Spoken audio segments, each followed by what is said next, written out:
Boa tarde a você que acompanha o Clipe em Eletrônico. Nós estamos ao vivo hoje, quinta-feira, 28 de abril de 2016. Vamos começar o programa. Você pode participar, 3396-4944, 3396-4944. Participe conosco. Temos muitos assuntos. Um deles que predominou as atenções no dia de ontem e que é destaque nos cadernos de cotidiano, na página de Metrópole do Estadão, obviamente, é o assunto que envolve táxis / Uber. Eu resisto a essa ideia de falar versus Uber. Eu acho que é um complemento, a gente vai discutir aqui. Vereador Alfredinho, boa tarde, é um prazer tê-lo conosco. O senhor que é do PT de São Paulo, tudo bem? Qual é o seu destaque inicial? Nada, primeiro, desejo uma boa tarde a todos os ouvintes, ao meu companheiro vereador Ricardo Yang, e também a você. E é um prazer estar aqui mais uma vez. Legal, obrigado, vereador Ricardo Yang, da Rede de Sustentabilidade, é um prazer tê-lo conosco. Tudo bem? Tudo bem, é um prazer estar aqui com vocês mais uma vez. Aliás, eu quero agradecer, Wagner, porque o seu programa acaba sendo um media training para nós, né? Porque você nos deixa num conforto tão grande, os debates aqui correm de forma tão espontânea, que é muito bom para nós aqui na Câmara. E é um prazer estar aqui. Obrigado pela atenção mais uma vez, vereador Ricardo Yang. Bom, a gente vai começar. Vejam só o tom que o Estadão deu. E acho que a Adriana Ferraz foi muito feliz na matéria que ela escreve na página A18 do Estadão de hoje. Sob pressão de 5 mil taxistas, Câmara de São Paulo recua e adia a votação da lei Uber. Texto dela, aspas, a definição sobre a liberação ou não dos aplicativos de transporte individual e particular de passageiros em São Paulo foi adiada mais uma vez. Vereador Alfredinho, pressionados por 5 mil taxistas que ocuparam a frente da Câmara Municipal para protestar contra a chamada Lei Uber, os vereadores derrubaram o processo de votação que não tem data para ser retomado. Informa ainda a repórter Adriana Ferraz, do jornal Estado de São Paulo, que um grupo de parlamentares defende que o tema só seja retomado depois das eleições municipais em outubro desse ano. Vereador, qual é a posição do senhor em relação ao assunto e quando deve ocorrer essa votação? Bem, depende do acerto com o Executivo e a Casa, que o projeto está aqui mandado pelo Executivo, e aí precisa ter um acerto do Executivo e a Casa para saber quando retoma. Quero dizer que ontem, eu acho que o debate é um debate muito importante. Eu, para te falar a verdade, eu vim tomar pé um pouco e tomar conhecimento de todo esse processo nessas últimas 2 semanas. Porque Uber e táxi e essa briga, em primeiro lugar, que o mundo se moderniza. Eu tenho, Wagner, uma experiência que eu sempre, quando eu vejo essa discussão de modernidade, quando eu era metalúrgico na montadora, lá na Ford do Brasil. Uma empresa que começou a se modernizar e a gente, sindicato, claro, em defesa dos trabalhadores, a gente ia sempre defendendo o emprego dos trabalhadores, né? E quando chegou a um certo momento, o próprio presidente Lula um dia nos chamou e disse assim, olha, as fábricas de hoje não são as fábricas do meu tempo. O mix de produção de fábrica, de montadora, ela é mundial. Em todo lugar elas estão se modernizando. Ou vocês sentam para negociar a modernização do processo produtivo nas empresas, ou vocês vão perder ela. E a partir daí a gente foi convidado a visitar fábricas fora do Brasil, Estados Unidos, eu tive a oportunidade de ir, e conhecer as modernizações que ocorreram nesses lugares. O senhor foi a Ford de Detroit, vereador? Fui em Detroit, fui em Wayne, acho que é a cidade americana lá, que eu não me lembro, ao interior. Eu fui em umas 4 cidades, Chicago, e a partir daí nós voltamos, voltamos convencidos que tinha que negociar. Então, esse processo é um pouco parecido, porque o Uber é um processo que está vindo. Hoje eu estava na padaria, vereador Ricardo, periferia, questionado por uma pessoa da periferia defendendo a Uber, né? Que muitos aqui diziam que a Uber era uma coisa daqui, mais da região mais central e dos Jardins. E aí eu comecei, chegou na periferia, o cara defendendo, só, olha, chamei, veio, pegou na minha casa, não consigo táxi aqui. Quando chegou aqui eu já sabia quanto que eu ia pagar. E a gente também não pode esquecer que... de Uber, é isso que o senhor está contando para a gente? O cara me falando da Uber. Só que assim, o processo ele é moderno, mas nós temos também que ter preocupação com a categoria tradicional, que é os taxistas. Acho, na minha opinião, que as lideranças dos taxistas teria que falar a verdade para eles. O que é que está para acontecer em termos de futuro? Sim. Porque se você não regulamentar, o que vai acontecer? Do jeito que está aí, é claro que daqui a pouco tem o triplo de Uber em relação aos táxis. E vai virar aquela briga. Eu convivi aqui, acho que vocês lembram aqui, na época que começou a entrar, hoje que é a cooperativa, que a gente chamava de peruas clandestinas, a disputa com os transportes coletivos, ônibus, aí, os transportes coletivos regularizados. Né? E hoje já está quase próximo disso, né? Sim. Se não tiver uma maneira de você regulamentar isso, vai acontecer coisa pior até. Vereador Ricardo Yang, duas perguntas. Primeiro, o vereador Alfredinho falou aqui, eu vou reproduzir o que ele disse para o senhor, porque eu já ouvi o que ele falou da boca do senhor. Né? O processo de produção não é estático. O senhor já falou isso sobre o assunto com viés. Inclusive, parte disso está inclusive na biografia que o senhor mandou para a gente, aí no livro que a Alice nos mandou. O processo de produção não é estático. Dessa vez a fala é do vereador Alfredinho, que falou da evolução dele como metalúrgico, de ter ido conhecer a fábrica da Ford, a Ford hoje e as montadoras todas produzindo veículos em escala mundial. Os carros que você compra aqui é muito parecido com o que você compra nos Estados Unidos, que é muito parecido com o que você compra na Europa.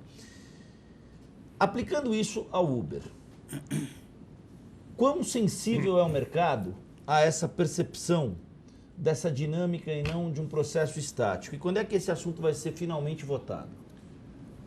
Bom, eu queria cumprimentar o meu colega vereador Alfredinho, que eu tenho uma grande admiração, e tivemos sempre a oportunidade de debater temas complexos, polêmicos, mas nesse caso nós estamos perfeitamente afinados. Eu tenho uma grande admiração pela jornalista Adriana, mas eu não acho que a Câmara adiou em função de uma pressão. O que a Câmara, de forma muito madura, fez ontem foi a conclusão de que nós não tínhamos ainda o melhor projeto. O PL apresentado tem muitos avanços, mas ainda deixa a categoria dos taxistas vulnerável, e nós não queremos nenhuma solução que seja uma solução política que agrade esse grupo, agrade aquele grupo. Nós estamos trabalhando, e aí eu acho que a Câmara inteira está trabalhando, com talvez pouquíssimas exceções que estão comprometidas com categorias específicas, mas a maioria da Câmara está trabalhando para que a gente tenha uma legislação equilibrada, que reconheça a importância dos aplicativos como uma tecnologia irreversível, como o vereador Alfredinho colocou muito bem, mas ao mesmo tempo respeite uma categoria que é importante não só porque ela é uma categoria profissional, mas porque ela equilibra a possibilidade do abuso econômico que as tecnologias acabariam tendo se não existisse a categoria dos taxistas. Então, o que nós queremos é uma legislação que ofereça ao cidadão paulistano as melhores opções dos sistemas, dos aplicativos e dos táxis, mas sem criar um ambiente de mercado predatório, onde um sistema canibalize o outro ou possa dampear o outro. Né? Para esclarecer para o telespectador, dampear é fazer um preço abaixo do preço de mercado para tirar o concorrente do mercado. Então, nosso cuidado aqui é aperfeiçoar a legislação de forma que votemos apenas uma vez, não, Alfredinho, para que nós não tenhamos que voltar nisso. Nós já tivemos o veto da lei sobre os táxis compartilhados, nós já tivemos a anulação da lei que proibia os aplicativos pela sua não constitucionalidade. Então, nós não podemos correr risco de, numa matéria tão importante como essa, não fazermos a tarefa principal, que é reformular o sistema de transporte individual à luz da necessidade da mobilidade urbana, hoje que está quase em colapso. Ocorre que 2016, vereador, não é um ano propício, ou pode não ser um ano propício para um debate técnico dessa magnitude, uma vez que nós temos a passionalidade trazida pelo calendário eleitoral. Quão possível será arquitetar um debate técnico desse repensar o modelo de transporte, do táxi, do Uber, do compartilhamento de veículo, num ano que tem essa peculiaridade? Seria mais fácil responder o óbvio, que um tema como esse, com a complexidade que tem, que mexe com tanta gente, não deveria ser tratado às vésperas de uma eleição. Porque, evidentemente, a paixão política, ela impede a decisão justa, tecnicamente qualificada e equilibrada sob o ponto de vista dos interesses. Por outro lado, adiar para depois das eleições seria também dar um salvo-conduto para que os aplicativos, e principalmente a Uber, operem num vácuo. E nesse vácuo, prede de fato o sistema, porque nós já estamos à beira da predação. Nós já temos uma prática de preços que é dampeadora, sim. Nós temos com a UberX uma concorrência desleal, de fato, e nós não podemos permitir que isso ocorra. E a Prefeitura, eu até gostaria de ouvir o vereador Alfredinho sobre isso, a Prefeitura está omissa em relação a isso e está jogando para a Câmara a responsabilidade. Até na proposição do próprio PL, que está sendo feito por um vereador, que é da base do governo, mas não é necessariamente identificado com o governo. E isso, obviamente, coloca a Câmara num desafio ainda maior. A questão eleitoral é tão delicada que a própria Prefeitura não quer enfrentar. Por outro lado, nós podíamos simplesmente dizer, joga para depois das eleições.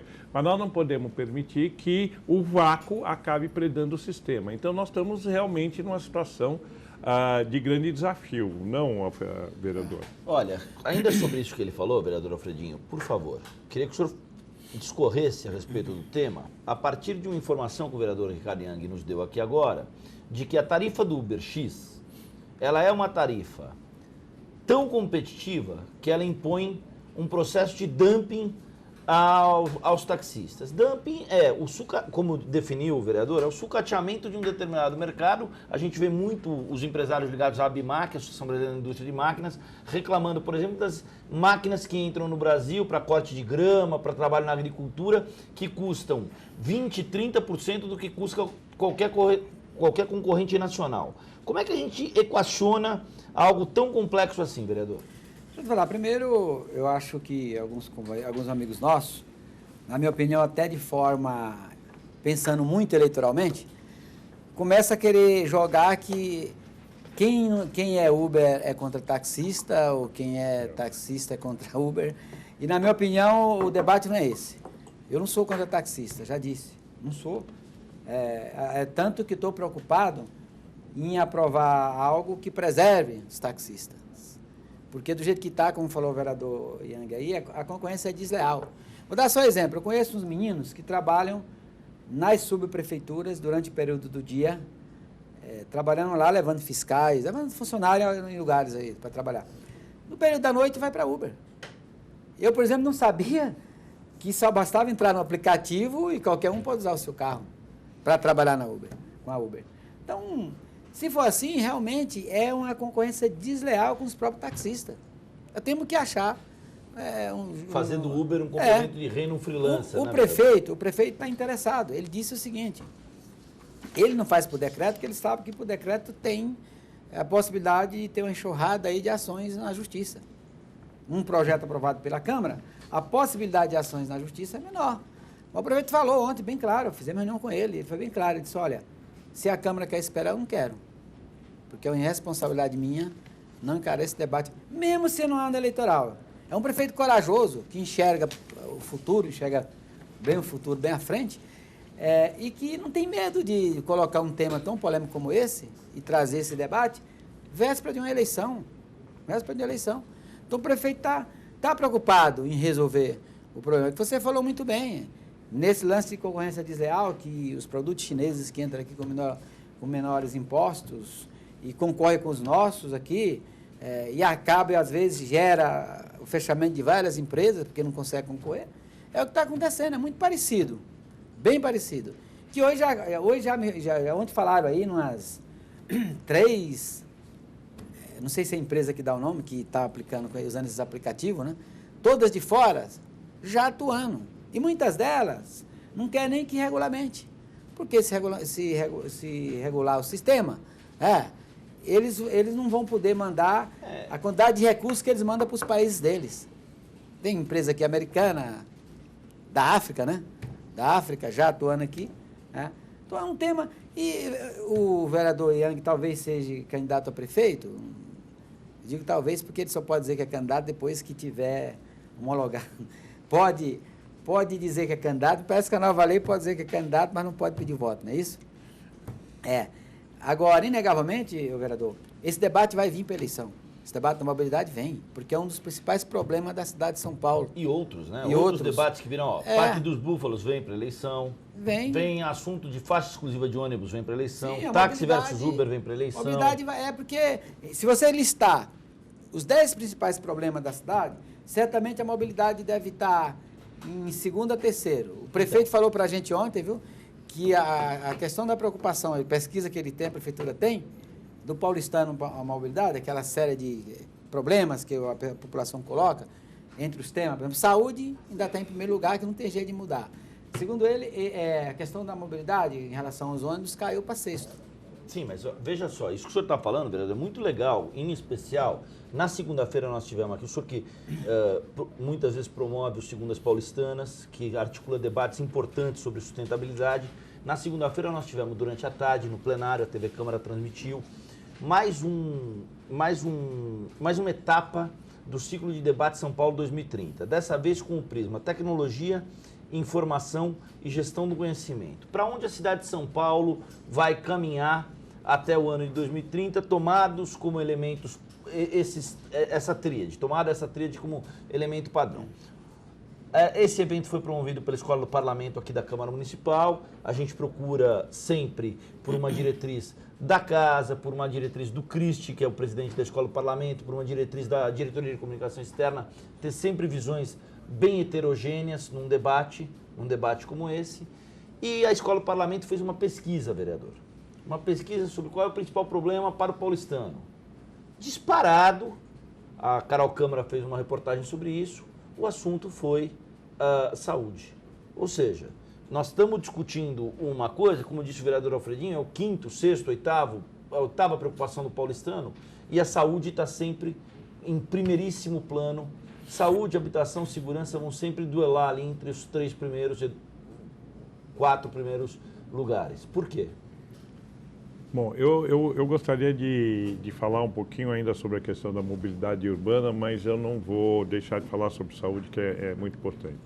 Só para que o telespectador tenha claro, para que a gente desafogue as vias de carros individuais, nós precisamos otimizar a frota, seja a frota pública, transporte público, seja a frota de particulares. E toda essa discussão sobre táxi, Uber e aplicativo se dá pelo fato de que, com essa regulamentação, muito mais carros podem ser colocados na rua, carros de uso público, de forma que o carro das pessoas possa ser deixado em casa. O ideal seria uma cidade, Wagner, que nós pudéssemos só utilizar táxis ou transporte individual, sem precisar pegar os nossos carros, ficar no tráfego, deixar nos estacionamentos e ter Exatamente. todos esses riscos. Então, por isso que essa discussão é tão importante e tão pertinente. Agora, sobre a saúde, eu gostaria de dizer o seguinte, nós temos um problema estrutural na saúde, e o vereador Alfredinho há de concordar comigo, que a saúde se sofisticou demais, se especializou demais. Então, é impossível hoje qualquer pessoa ir ao médico e não receber a solicitação de N exames. E os exames são a parte mais cara do processo da saúde. Então, numa ponta, nós temos médicos cada vez menos capacitados de fazer diagnósticos adequados, cada vez mais dependentes dos exames, e cada exame feito, ele triplica a necessidade do paciente ir ao hospital, porque ele vai para o diagnóstico, depois ele tem que fazer os exames, depois ele tem que voltar para o retorno dos exames, enfim, o percurso aí aumenta muito. E nós temos 85% das consultas nos hospitais, eles vêm de problemas que podem ser resolvidos clinicamente. Né? Muitas questões ligadas a doenças respiratórias, questões circulatórias, problemas de pressão, problemas de gripe e assim por diante. E nós não temos na nossa rede pública médicos especializados em clínica geral e medicina da família. Tanto é que onde nós temos a medicina de família é onde nós temos a menor incidência de idas das pessoas para o hospital, porque os médicos estão na família, estão acompanhando os hábitos da família e assim por diante. Então, a solução não é a construção de mais hospitais ou de postos de saúde. A solução é intensificar a ida dos agentes de saúde, dos médicos para as famílias, orientando as famílias a se alimentar melhor, a se proteger. Por exemplo, nós estamos nessa epidemia do mosquito e tem várias doenças que vêm do problema de saneamento. Quer dizer, o agente de saúde, ele tem uma visão sistêmica da qualidade de vida daquela família, claro, e pode diminuir muito a incidência de doenças. Então, a nossa política pública precisa se voltar muito mais à qualificação do profissional, à qualificação dos agentes de saúde, ao esclarecimento do público em geral em relação a bons procedimentos e vida saudável, do que necessariamente empatar dinheiro público em milhões para a construção de mais hospitais ou mais postos de saúde. Por uma questão simples, vereador, porque à luz da cultura política brasileira, saneamento básico não é tão estratégico assim. Exatamente. Né? O político acha que saneamento básico não aparece, politicamente não faz. E acaba incorrendo em custos altíssimos por falta de saneamento, como nós estamos vendo no caso da saúde. Ele tem razão, ele falou da precaução, é a melhor coisa para resolver o problema da saúde. Nós temos ainda problema de falta de leitos, nós temos porque nós ficamos muito tempo aqui sem construir leitos hospitalares. Problema de UBS, porque nós ainda temos região que tem bairro na cidade de São Paulo, que tem a faixa de 60 mil habitantes para uma UBS. Mas, no entanto, né, como bem falou o vereador Yang, quero concordar, não é só isso que resolve. Eu estava esse dia fazendo um pouco do estudo sobre a região de Parelheiros e praticamente lá em relação ao UBS está coberto. Em relação ao UBS, está coberto. Depois você descobre que a partir do momento que você atende um número razoável de UBS, você descobre que isso não resolve o problema, só isso. Começa a ter os problemas que não tem profissionais, como médicos, Começa a ter problemas de algumas situações de falta de remédio. Imagina, nós não temos pediatra na cidade, vereador. Pois é. Então, Clínicos gerais de pediatra nós não temos. Pois é. Então, esse é um dos grandes problemas. E, por exemplo, o programa de saúde da família é um programa magnífico. É um baita de um programa, meu amigo. Aonde ele falou, o Yang falou muito bem, aonde ele tem cobertura total, o índice de procura às UBS é menor. Muito menor. Muito menor. Tipo 20%. O cara só chega lá, Wagner, a equipe que é completa, que é o pessoal, o médico, enfermeiro e mais alguns acompanhantes lá. Chega no cara que tem diabetes, meia da diabetes dele, e ele ali já orienta. O cara não precisa ir no posto, na UBS, passar no médico. O cara está gripado, ele chega e orienta qual é a medicação que ele tem que tomar, não precisa ir na UBS. Hoje, assim, tem gente que por falta de informação não vai nem na UBS, vai direto no hospital. E não precisava. Exatamente. Quer dizer, já foi diagnosticado que mais de 50% das filas dos hospitais podiam ser resolvidos em UBS e pelo menos metade disso podia ser sido resolvido de forma preventiva. Eu acho, Wagner, eu vou lançar uma questão aqui que talvez seja muito polêmica, mas eu acho que não interessa à indústria da saúde o modelo de medicina familiar e de agente de saúde. Porque eles... O que o senhor chama de indústria da saúde, vereador? A privada. A indústria clínica, toda a indústria que faz os exames clínicos, laboratoriais, etc., e a indústria farmacêutica. Porque, inclusive os médicos, porque os médicos, eles dão muito mais consultas hoje na estrutura existente do que na medicina de família, onde uma consulta do médico atende 5, 6 pessoas numa mesma família ou mais.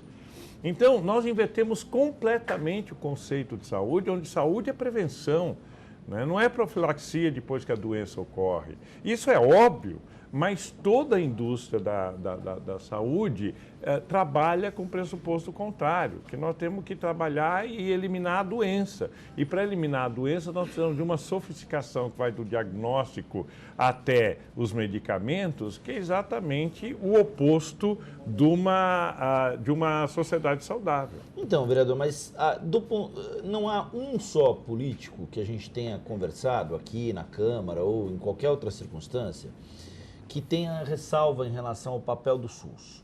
Na tábua, tal qual ele está escrito, tal qual ele está formulado, o SUS é absolutamente elogiado por políticos das mais variadas matrizes ideológicas. Na percepção popular, por que a saúde, então, é o principal problema da população, se o SUS, como conceito, é tão elogiado e, na prática, essa dimensão não chega a quem precisa chegar? Se a universalização dos 10 mandamentos garantisse que não haveria... Não matarás, não roubarás. Não haveria pecado, nós estaríamos muito tranquilos.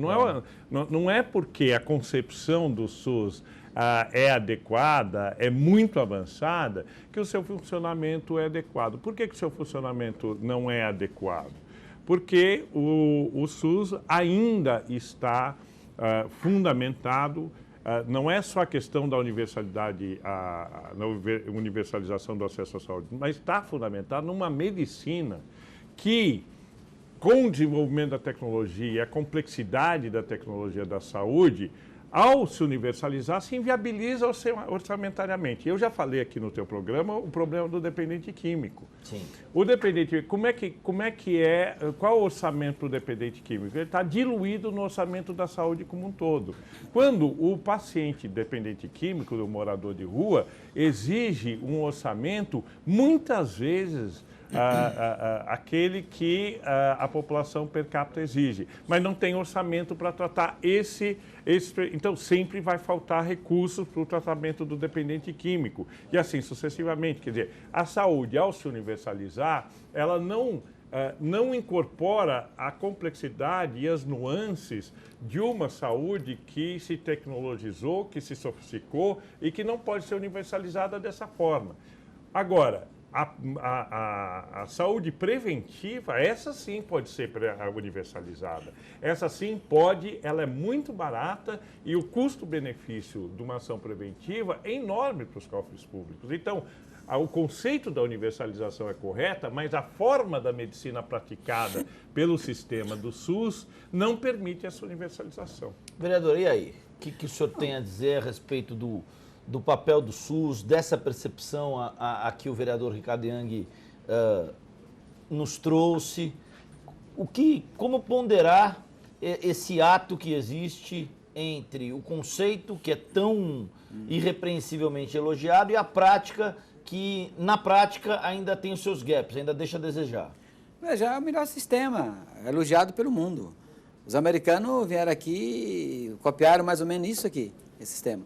Agora, precisa corrigir problemas, como foi apontado pelo próprio Young aqui agora. Entre esses problemas, um dos grandes problemas é a falta de profissionais.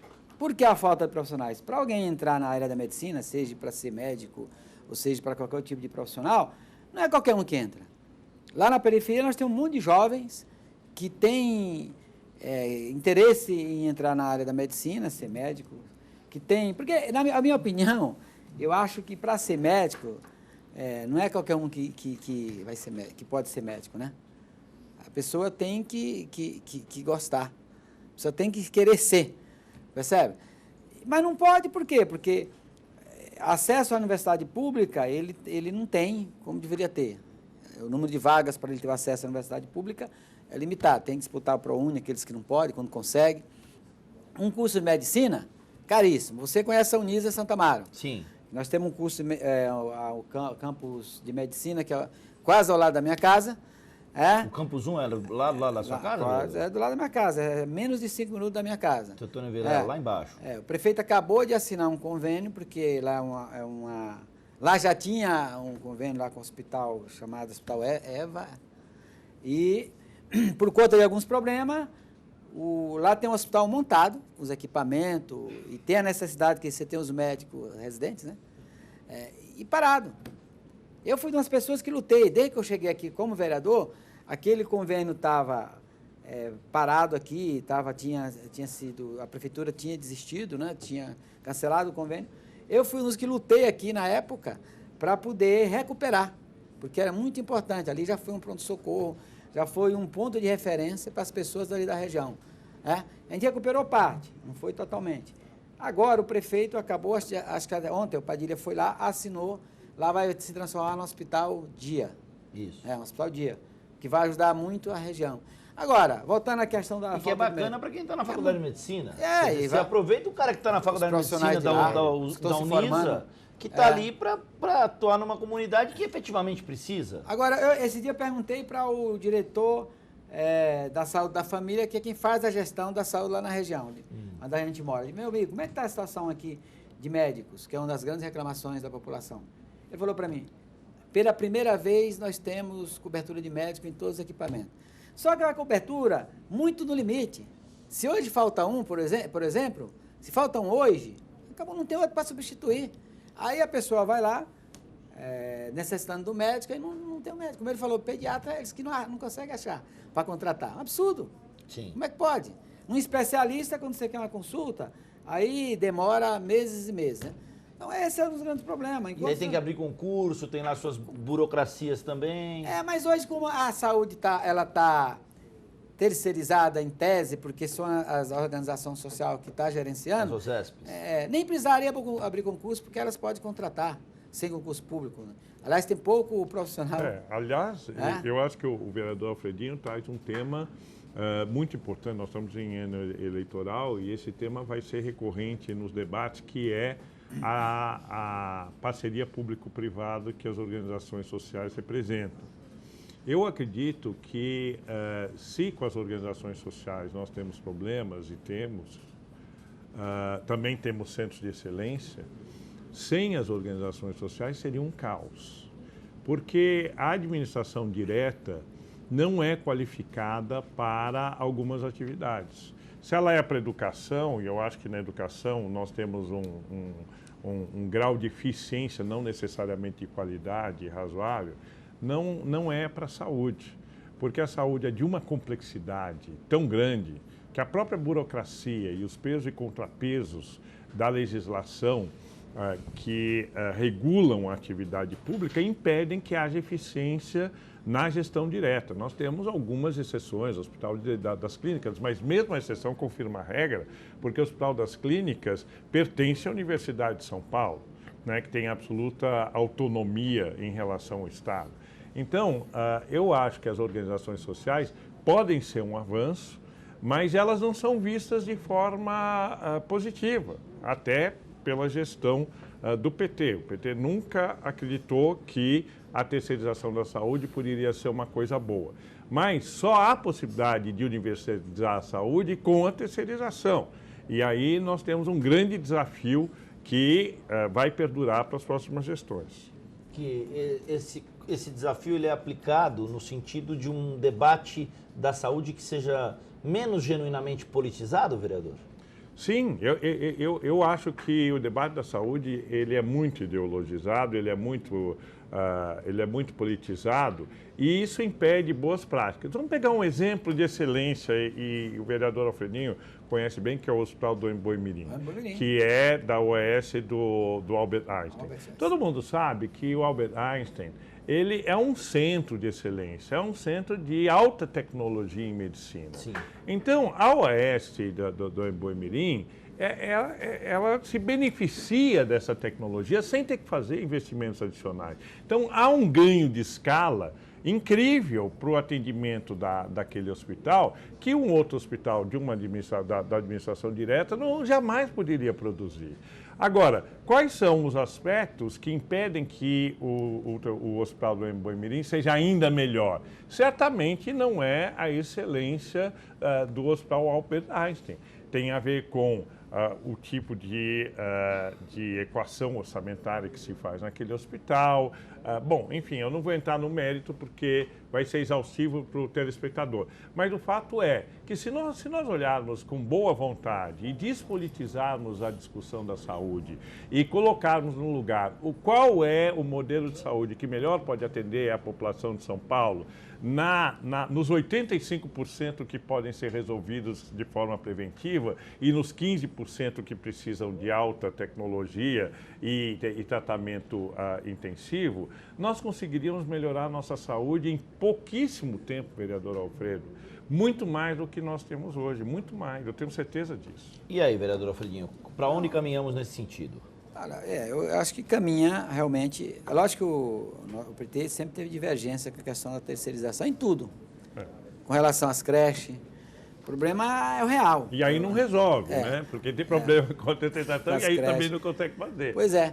Hoje, se o prefeito não tivesse utilizado as organizações sociais com relação às creches, não teria aberto tanto de vaga que abriu em creche. Porque mesmo com os problemas, o prefeito abriu... deve ter, se não passou, a 100 mil vagas, hoje. Eu peguei esse dia a região de Campo Limpo, só a região de Campo Limpo abriu mais de 7 mil vagas, Campo Limpo e Boi. E assim foi Capela, Grajaú e Parelheiros, ali na Zona Sul. A saúde é parecida. Ele falou Hospital do Homem-Boi. O Hospital do Homem-Boi é o seguinte, se você entra, sobe a parte de cima, não pede para nenhum hospital particular. Não pede mesmo. Para nenhum. Se você for visitar a maternidade de lá, não pede para nenhum. Agora, quando você chega lá embaixo, que você vai ver o pronto atendimento, que vê aquelas filas, aí você sai de lá com a imagem porque é ruim, porque vê as filas. Por quê? Que é o pronto atendimento. Ali vem gente de Itapecerica da Serra, vem gente ali de Taboão, vem gente de Embu-Guaçu, Embu das Artes. Porque quando ele sabe, porque o problema, às vezes, em um determinado setor, o atendimento está indo bem, aí aqueles vizinhos que sabem que lá está indo bem, correm para lá. A excelência acaba sendo uma vulnerabilidade. Inclusive de outros municípios. Aí vem o cara de Caieiro, nada a ver com o Boi-Mirim, ele aparece no Boi-Mirim. Mas do hospital, o orçamento do hospital foi dimensionado para aquela população do Boi-Mirim. Aí como é que ela pode atender toda a população de todos os lugares pela ineficiência dos outros e alta eficiência desse? Agora, é claro que recurso, e tem muito recurso para a saúde. Precisa mais, mas tem. A prefeitura aqui está chegando aí próximo dos 20%, obrigatoriamente 15%, né? Mas está chegando próximo dos 20%, aqui a prefeitura de São Paulo. Ainda não é o suficiente. Agora, a gente sabe como é gerenciado em muitos lugares aí por esse Brasil afora. Recurso que chega do governo federal nem sempre é utilizado para a saúde. E aí, vereador, vamos ser justos. Houve a transferência das responsabilidades da saúde para o município sem o acompanhamento da transferência de verba. Hoje nós temos uma redução de quase 30%. O vereador Natalini fez uma exposição muito boa no plenário sobre isso. Nós tivemos uma redução de mais de 30% das verbas federais e um aumento de quase 50% da responsabilidade do município em relação à saúde. Então também há aí uma assimetria terrível sobre os municípios e temos que ser justos. Qual o município que consegue suportar isso sem a piora da qualidade? Custear com recurso próprio. Isso. É duro. É duro. É duro. A cidade aqui perdeu 5%. Sim. De orçamento. Ou seja, 2 bilhões e alguma coisa. Que é muito dinheiro. Né? Que é muito dinheiro. Todo o dinheiro do subsídio do transporte. Sem dúvida. Só para o telespectador ter ideia. Bom, infelizmente, vereador Alfredinho, nós não temos mais tempo, vereador Ricardo Yang, nós não temos mais tempo agora, a gente tem sessão. Vereador Ricardo Yang, obrigado pelo bate-papo, sua mensagem final, a gente vai agradecendo mais uma vez pelo bate-papo. Aliás, queria agradecê-lo duplamente. O senhor esteve lá na faculdade, conversando com os alunos, uma experiência gostosa. Queria estar colocando o clipe à disposição para a gente debater, por exemplo, educação que o senhor citou. A gente podia um dia falar dessa comparação exaustiva que se faz entre Brasil e Coreia do Sul, que são dois países tão diferentes e que vivem falando para a gente na revista Exame, na Forbes, não sei aonde, inspirem-se na Coreia. Um dia a gente vai entrar nessa... Nós não precisamos nem ir tão longe. Recentemente eu estive na Costa Rica e eles têm uma política educacional absolutamente eficiente e de grandes resultados. Nós precisamos ir para a Coreia, nós temos a Costa Rica aqui como exemplo. Mas eu queria terminar agradecendo mais uma vez, Wagner, e aí fazendo uma coisa completamente fora do protocolo, que é elogiar o Wagner como professor. Porque eu estive com os estudantes, os alunos do Wagner, e eu vi uma qualidade, Alfredinho, uma qualidade de participação, de preparo desses jovens para o debate político, que eu fiquei absolutamente impressionado. não há quem não tenha esperança no futuro em contato com os alunos que você tem preparado tão bem, Wagner. Obrigado, então, eu queria aproveitar o programa para dizer que, além de excelente jornalista, o Wagner é um excelente professor e vem preparando aí uma geração importante na área de jornalismo. E nós estamos à disposição aqui na TV Câmara. Obrigado mais uma vez ao senhor. Vereador Alfredinho, estamos à disposição também. Vamos falar mais de transporte, vamos falar do Hospital de Parelheiros, vamos falar dessa atuação que o senhor reputou da Unisa lá na questão do Hospital Universitário, hospital ali da região. Enfim, estamos à disposição. Sua mensagem final. Bom, Wagner, obrigado a você por nos convidar mais uma vez. Parabenizar aí o Ricardo Yang pelo nível do debate. Dizer o seguinte, ele está te elogiando como professor. Professor marca muito na vida da gente, né? Somente quando é bom, quando é um bom professor. Eu ainda marco hoje os bons professores que eu tive, não foram muitos. Devia ter estudado mais, mas agora acho que não dá mais. Marcaram muito. Parabenizar por esse trabalho. E dizer a você que a vida da gente é essa. A vida da gente é de domingo a domingo. E não há coisa mais que a gente fique triste, que às vezes a gente como vereador, que chega nos lugares e quando a gente abre uma reunião em um bairro, em uma comunidade, aí vem aquela leva de problemas. E aí tem uma série de problemas que não sabe nem o que dizer. A gente se sente tão incapaz que é duro, né? Você não sabe o que dizer, porque tem problema que não tem solução. Como é que a gente vai resolver? Então a gente procura sempre ali ver o que é possível, encaminhar para tentar resolver, né? Então, essa é a vida da gente, no dia a dia, convivendo com o problema da saúde, como acabamos de falar aqui, dos problemas que a gente está tratando aqui, da educação, né? Que coisa mais triste é um pai pedir para a gente arrumar uma vaga para ir numa escola, sendo que é um direito sagrado do filho dele estudar. Sim. Precisava pedir, né? Para uma creche, mas essa é a vida da gente e acho que vida que segue e luta que segue, né, vereador? E eu acho que é o seguinte, a gente nunca pode desistir. A gente nunca pode desistir. A gente pode sofrer decepções, que na vida pública acontecem decepções, mas jamais desistir. Sempre ter esperança que as coisas vai melhorar. Valeu, vereador Alfredinho, você que nos acompanhou, muito obrigado. Obrigado ao vereador Ricardo Yang, obrigado ao vereador Alfredinho, obrigado a você que nos assistiu. TV Câmara de São Paulo, informação para a cidadania.